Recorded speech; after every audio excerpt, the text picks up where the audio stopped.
Bienvenue, chers amis, pour cette veillée du Vendredi Saint. Nous sommes venus nous retrouver autour de la mémoire d'une parole, d'un silence, d'un événement. Alors que vous soyez habitués ou seulement de passage dans nos temples, que vous soyez venus par une intime conviction ou seulement par curiosité, vous êtes toutes et tous les bienvenus, entrez tels que vous êtes, avec vos questions et peut-être vos réponses, mais en tout cas, soyez les bienvenus. Alors nous voulons ce soir nous remémorer la passion de Jésus qui a souffert et qui a donné sa vie pour nous, et pour cela, nous le ferons à travers la lecture de l'évangile de Marc à partir du chapitre 14, verset 32, jusqu'au chapitre 15, verset 47.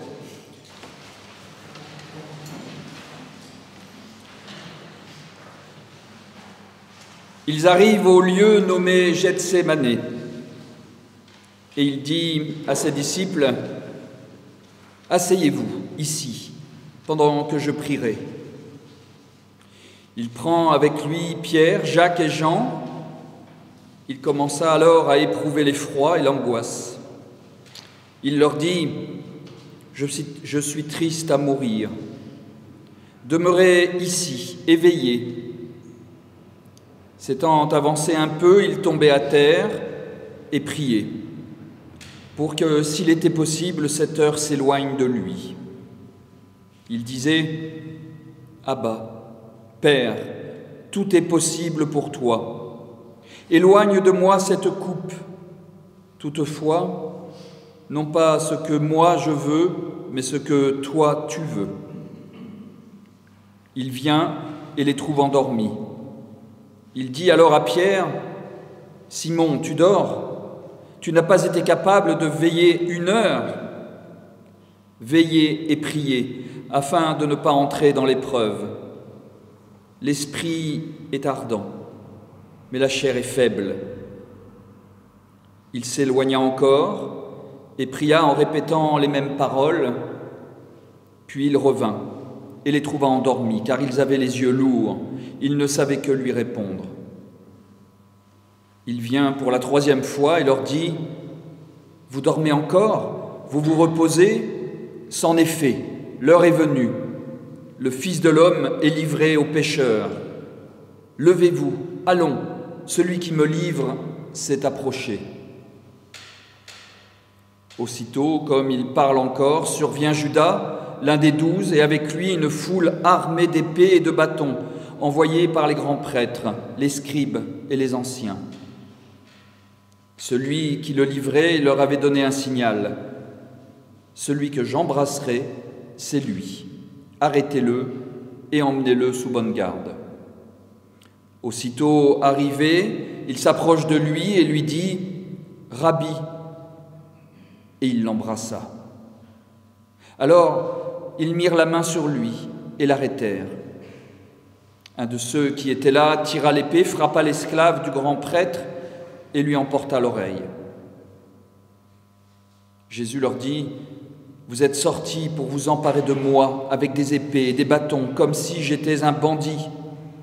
Tous les jours, j'étais parmi vous à enseigner dans le temple, et vous n'êtes pas venus m'arrêter.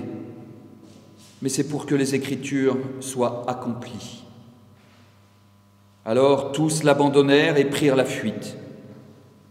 Un jeune homme le suivait, vêtu seulement d'un drap. On l'arrête, mais lui, lâchant le drap, s'enfuit tout nu.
Ils emmenèrent Jésus chez le grand prêtre. Tous les grands prêtres, les anciens et les scribes se réunissent. Pierre l'avait suivi de loin jusqu'à l'intérieur du palais du grand prêtre, dans la cour. Assis avec les gardes, il se chauffait près du feu. Les grands prêtres et tout le Sanhédrin cherchaient un témoignage contre Jésus pour le faire mettre à mort, et ils n'en trouvaient pas. Car beaucoup portaient de faux témoignages contre lui, mais les témoignages ne concordaient pas. Quelques-uns se levaient pour porter contre lui ce faux témoignage.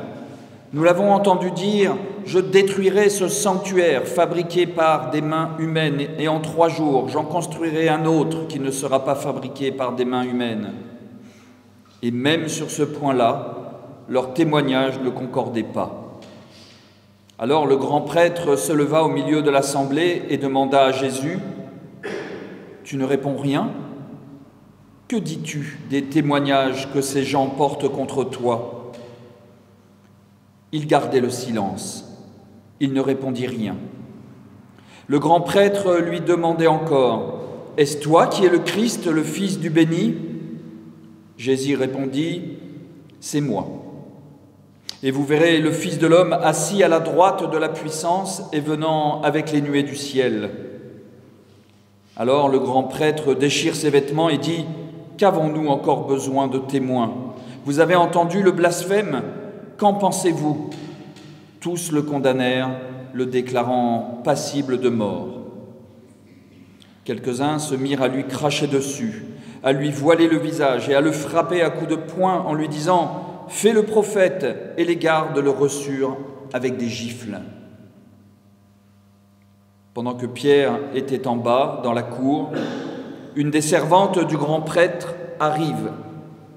Voyant Pierre qui se chauffait, elle le regarde et dit « Toi aussi, tu es avec Jésus le Nazaréen. » Il le nia en disant « Je ne sais pas, je ne comprends pas ce que tu veux dire, toi. » Puis il sortit pour aller dans le vestibule. Alors, un coq chanta.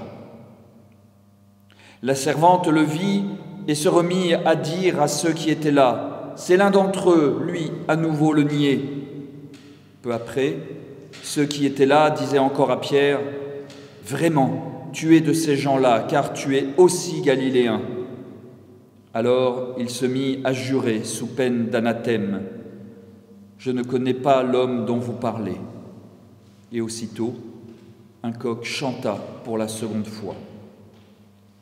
Pierre se souvint de la parole que Jésus lui avait dite, « Avant qu'un coq ait chanté 2 fois, tu m'auras renié par 3 fois. » Alors, il se mit à pleurer.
Dès le matin, les grands prêtres tinrent conseil avec les anciens, les scribes et tout le Sanhédrin. Après avoir lié Jésus, ils l'emmenèrent et le livrèrent à Pilate. Pilate lui demanda « Es-tu le roi des Juifs, toi ?» Il lui répond « C'est toi qui le dis. » Les grands prêtres portaient contre lui beaucoup d'accusations. Pilate lui demandait encore « Tu ne réponds rien ? Vois tout ce dont il t'accuse ?» Mais Jésus ne répondit plus rien, ce qui étonna Pilate. À chaque fête, il leur relâchait un prisonnier, celui qu'il réclamait. Un nommé Barabbas était en prison avec des émeutiers pour avoir, lors d'une émeute, commis un meurtre. La foule monta et se mit à demander qu'il agisse envers eux comme il avait coutume de le faire. Pilate leur répondit « Voulez-vous que je vous relâche le roi des Juifs ?» Car il savait que c'était par envie que les grands prêtres l'avaient livré. Mais les grands prêtres soulevèrent la foule pour qu'il leur relâche plutôt Barabbas. Pilate reprit « Que voulez-vous donc que je fasse de celui que vous appelez le roi des Juifs ?» Ils se remirent à crier « Crucifie-le » Pilate leur disait « Quel mal a-t-il donc fait ?» Mais ils crièrent de plus belle « Crucifie-le » Pilate décida de satisfaire la foule. Il leur relâcha Barabbas, et après avoir fait flageller Jésus, il le livra pour qu'il soit crucifié. Les soldats l'amenèrent à l'intérieur du palais, le prétoire, et ils appellent toute la cohorte. Ils l'habillent de pourpre et posent sur sa tête une couronne d'épines tressées. Puis ils se mirent à le saluer. « Bonjour, roi des Juifs !» Ils lui frappaient la tête avec un roseau, lui crachaient dessus et fléchissaient les genoux pour se prosterner devant lui. Après s'être moqués de lui, ils lui ôtèrent la pourpre et lui remirent ses vêtements.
Puis, il l'emmène pour le crucifier. Pour porter sa croix, il réquisitionne un passant qui vient de la campagne, Simon de Cyrène, père d'Alexandre et de Rufus. Et ils conduisent Jésus au lieu dit Golgotha, ce qui se traduit « lieu du crâne ». Ils voulurent lui donner du vin aromatisé de myrrhe, mais il n'en prit pas. Il le crucifie et se partage ses vêtements en tirant au sort ce que chacun emporterait. C'était la 3e heure quand ils le crucifièrent. L'inscription indiquant le motif de sa condamnation portait ces mots « Le roi des Juifs ». Avec lui, il crucifie 2 bandits, l'un à sa droite, l'autre à sa gauche. Les passants l'injuriaient en hochant la tête. Ils disaient « Hé, toi qui détruis le sanctuaire et reconstruis en 3 jours, sauve-toi toi-même et descends de la croix. » Les grands prêtres aussi, avec les scribes, se moquaient entre eux et disaient « Il en a sauvé d'autres, et il ne peut pas se sauver lui-même. Que le Christ, le roi d'Israël, descende maintenant de la croix, afin que nous voyions et que nous croyions. » Ceux qui étaient crucifiés avec lui l'insultaient aussi. À la 6e heure, il y eut des ténèbres sur toute la terre jusqu'à la 9e heure. À la 9e heure, Jésus cria « Éloi, Éloi, lema sabachthani », ce qui se traduit « Mon Dieu, pourquoi m'as-tu abandonné ?» Quelques-uns de ceux qui étaient là l'entendirent.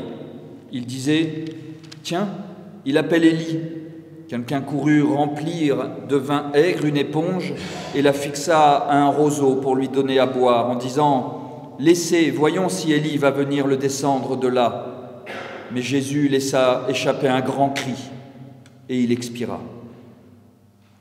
Le voile du sanctuaire se déchira en 2, d'en haut jusqu'en bas. Voyant qu'il avait expiré de la sorte, le centurion qui était là en face de lui dit « Cet homme était vraiment fils de Dieu. » Il y avait aussi des femmes qui regardaient de loin. Parmi elles, Marie-Madeleine, Marie, mère de Jacques, le mineur, et de José, et Salomé, qui le suivait et le servait lorsqu'il était en Galilée, et beaucoup d'autres qui étaient montés avec lui à Jérusalem.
Le soir était déjà là, et comme c'était le jour de la préparation, la veille du sabbat, Joseph d'Arimathée, un membre honoré du conseil, qui attendait lui aussi le règne de Dieu, arriva.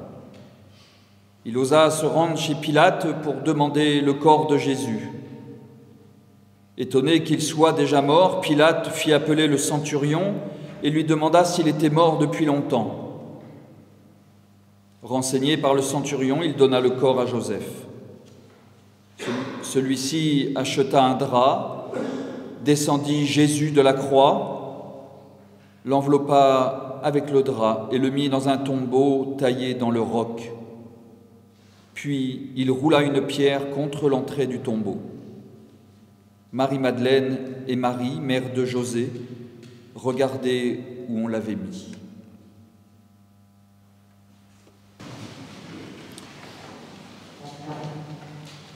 Nous prions.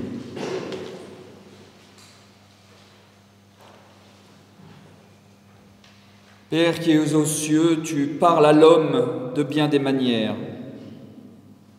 Toi, à qui seul appartiennent la sagesse et l'intelligence, tu veux pourtant te faire comprendre de lui. Hélas, même quand tu te tais, tu lui parles pourtant, car il parle aussi, celui qui se tait pour examiner l'élève. Il parle aussi, celui qui se tait pour éprouver l'être aimé. Il parle aussi, celui qui se tait pour que l'heure de l'entente devienne d'autant plus profonde lorsqu'elle arrive. Père qui es aux cieux, n'en est-il pas ainsi ? Ô, dans le temps du silence, quand l'homme se trouve seul et délaissé sans entendre ta voix, alors il lui semble bien que la séparation doive durer toujours. Ô, dans le temps du silence, quand l'homme languit dans le désert sans y entendre ta voix, alors il lui semble bien qu'elle a toute disparu. Père qui es aux cieux, ce n'est pourtant que l'instant du silence dans l'intimité de la conversation. Béni soit donc ce silence, comme chacune de tes paroles à l'homme. Ne laisse jamais oublier que tu lui parles aussi quand tu te tais. Donne-lui cette consolation, s'il attend ta venue, que tu te tais par amour, comme tu parles par amour. Ainsi que tu te taises ou que tu parles, tu es le même Père, tu as le même sentiment paternel, que tu nous guides par ta voix ou que tu nous éduques par ton silence. Amen. C'était une prière de Kierkegaard.